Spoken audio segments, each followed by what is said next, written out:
Another day, another helpful video. What's up guys? Welcome back to How to Do Phones.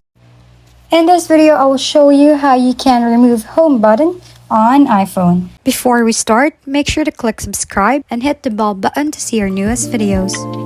First, open settings. Scroll down and look for accessibility. Open touch and then turn off assistive touch. And you can see that the home button disappeared on the screen.